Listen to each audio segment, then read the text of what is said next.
World war में लाखों कैदियों को टॉर्चर सेल में डाल दिया गया था। वहाँ उन्हें बुरी तरह टॉर्चर किया जाता था।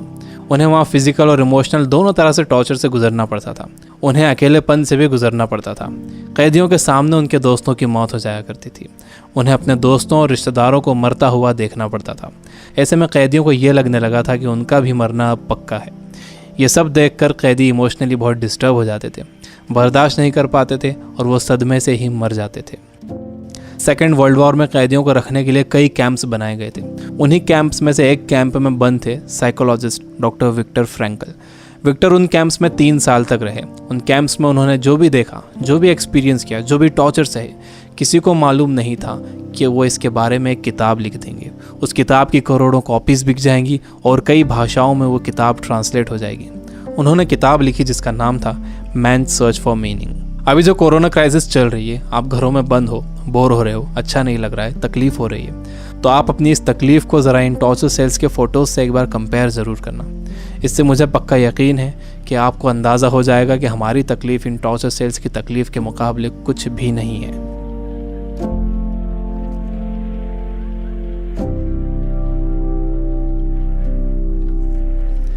जब विक्टर को इन कैंप्स में डाला गया तो उनके साथ उनकी फैमिली भी थी, लेकिन सब के सब धीरे धीरे मरते गए।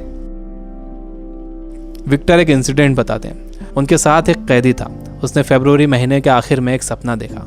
उसने विक्टर को बताया कि कल रात उसने एक सपना देखा था। सपने में एक आवाज़ गूंजी कि मुझसे जो पूछना है पूछो। तो मैंने उससे पूछा कि हम इस कैंप से बाहर कब निकलेंगे। तो उस आवाज़ ने कहा कि 30 मार्च को तुम लोग बाहर निकल जाओगे। इस सपने के बाद उस कैदी को पूरा यकीन हो गया था कि वो 30 मार्च को रिहा हो जाएगा। मार्च का महीना शुरू हो गया। वो एक एक दिन गिन रहा था। धीरे धीरे दिन निकलते गए। जब मार्च का महीना ख़त्म होने आया तो उस कैदी को ये दिखने लगा कि वो रिहा नहीं हो सकेगा। 29 मार्च को वो बीमार पड़ गया और 30 मार्च को वो मर गया। ऊपरी तौर पर तो ये लग रहा था कि उस कैदी को कोई बीमारी हुई है जिससे वो मर गया, लेकिन विक्टर जानते थे कि वो कैदी किसी बीमारी से नहीं मरा था, बल्कि नाउम्मीदी से मरा था। उसके मरने की वजह थी उम्मीद का ख़त्म हो जाना, होप का ख़त्म हो जाना। Biggest lesson of this book, इंसान को तकलीफ़ें नहीं मारती हैं, इंसान को धोखा नहीं मारता है, इंसान को चैलेंजेस नहीं मारते हैं, इंसान को नाउम्मीदी मार देती है। जिस इंसान के अंदर आने वाले कल की कोई उम्मीद नहीं होती, कोई ख्वाब नहीं होता, वो इंसान भी नहीं रहता। विक्टर ने गौर किया कि कैंप में ज़्यादातर मौतें क्रिसमस और न्यू ईयर के बीच में हुई थी, क्योंकि लोगों को उम्मीद थी कि क्रिसमस आ रहा है, न्यू ईयर आ रहा है, हमें रिहा कर दिया जाएगा। लेकिन जब ऐसा नहीं हुआ तो उनकी उम्मीदें टूटी और वो मर गए। जब भी किसी इंसान की उम्मीदें ख़त्म होती हैं तो उसका इम्यून सिस्टम कमज़ोर हो जाता है, और जब किसी का इम्यून सिस्टम कमज़ोर हो जाता है तो वो किसी भी छोटी मोटी बीमारी से मर सकता है। यानी पहले उम्मीदें ख़त्म होती हैं, उससे इम्यून सिस्टम कमज़ोर होता है, उसके बाद वो बीमारी ताकतवर हो जाती है। दूसरी चीज़ विक्टर ये बताते हैं कि आपके पास ज़िंदा रहने के लिए एक बड़ा सपना होना चाहिए, एक लॉन्ग टर्म गोल होना चाहिए। जिसके पास आने वाले कल के लिए बहुत बड़ा ख्वाब है, उसके लिए आज की तकलीफ़ें, आज की प्रॉब्लम्स बहुत छोटी होती हैं। जब किसी का बिलीफ बड़ा होता है, किसी का कॉन्फिडेंस बड़ा होता है, किसी का सपना बड़ा होता है, किसी का कमिटमेंट बड़ा होता है, तो उसके सामने आने वाली क्राइसिस, प्रॉब्लम्स, तकलीफ़ें सब छोटी हो जाती हैं। हम कोरोना वायरस की क्राइसिस से घर में रहकर मुकाबला कर सकते हैं। आपको अपनी सुरक्षा करना है, लेकिन इससे घबराना नहीं है। आपको अपनी उम्मीद को ख़त्म नहीं होने देना है। विक्टर कहते हैं कि जब कोई प्रॉब्लम या बीमारी आती है तो आपकी बॉडी कमज़ोर पड़ जाती है, लेकिन आपका माइंड बहुत पावरफुल है। आपको इसे कमज़ोर नहीं पड़ने देना है। आप रोज़ टीवी देख रहे हो, आप बुरी न्यूज़ सुन रहे हो कि इतने मरे, इतने बचे, इतने सीरियस, यह आपको मेंटली वीक बना देगा। आप मेंटली वीक हो जाओगे तो आपका इम्यून सिस्टम भी कमज़ोर हो जाएगा, जिससे आपका बीमार होने का ख़तरा बढ़ जाएगा। विक्टर कहते हैं कि वो 3 साल इन कैंप्स में इसलिए ज़िंदा रह पाए क्योंकि उनके पास कल के लिए बड़े सपने थे, विल पावर थी, उन्हें एक किताब लिखना थी। तो वो सारी प्रॉब्लम्स, सारी तकलीफ़ें उनके सपनों और इरादों के आगे छोटी पड़ गईं और वो इन सब से बाहर निकल गए। तीसरी चीज़ जो विक्टर ने ऑब्जर्व की थी वो ये कि जब इंसान के सामने कोई प्रॉब्लम आती है तो वो उसे कैसा मीनिंग देता है। वो उसे पॉजिटिव मीनिंग देता है या नेगेटिव मीनिंग देता है। जैसा भी आप उसे मीनिंग देते हो, ये मीनिंग ही उस प्रॉब्लम को आपके लिए मुश्किल या आसान बनाता है। आपका मीनिंग उस प्रॉब्लम को या तो और बढ़ा देगा या उसे ख़त्म कर देगा। फॉर एग्जाम्पल, आप कहीं जाने के लिए घर से बाहर निकलते हो और आप देखते हो कि आपकी गाड़ी का टायर पंचर है।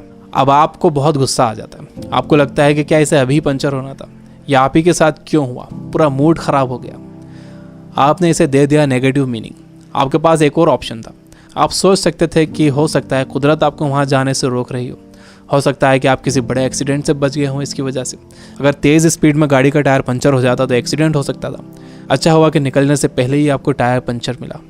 यह है पॉजिटिव मीनिंग। इंसान यूजुअली नेगेटिव ही सोचता है और इस नेगेटिव सोचने की वजह से हम हर चीज़ का नेगेटिव साइड ही देखते हैं, उसका पॉजिटिव साइड नहीं देखते। जैसे कोरोना क्राइसिस में जितना टाइम आपने फैमिली को दिया है, क्या आपने कभी पहले इतना टाइम दिया है?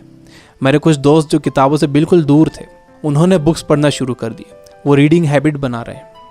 अगर कोरोना क्राइसिस ना होता तो क्या ऐसा होता था? जितना मैं इन दिनों पढ़ रहा हूँ, पहले इतना कभी नहीं पढ़ता था। जितनी सफाई लोगों ने रखनी शुरू कर दी है, पहले कभी नहीं रखते थे। बार बार हाथ धो रहे हैं, अच्छी तरह हाथ धो रहे हैं, सोशल डिस्टेंस मेंटेन कर रहे हैं। किसी लाइन में लगे हुए हैं तो दूर दूर खड़े हो रहे हैं। आसमान साफ नज़र आ रहा है, हवा साफ हो गई है, समंदर का पानी साफ हो गया है। ऐसा लग रहा है कि नेचर ने जैसे रीसेट बटन दबा दिया। हमें ये पॉजिटिव साइड्स भी सोचना चाहिए। जब तक आपके पास नेगेटिव मीनिंग है, आप उस क्राइसिस से डील नहीं कर सकते। हर प्रॉब्लम उसके साथ एक इक्वल अपॉर्चुनिटी भी लेकर आती है। दुनिया जब से बनी है तब से अब तक उसमें प्रॉब्लम्स ही प्रॉब्लम्स हैं। अगर ये प्रॉब्लम्स नहीं होती तो हम यहाँ तक ग्रो नहीं कर पाते। सबसे लास्ट में विक्टर कहते हैं कि आपसे सब कुछ छीना जा सकता है, आपकी धन दौलत, घर, गाड़ी, बीवी, बच्चे, माँ बाप, दोस्त, सेहत, लेकिन एक चीज़ नहीं छीनी जा सकती, वो है आपकी पावर ऑफ डिसीजन। आपसे फैसला करने की ताकत कोई नहीं छीन सकता।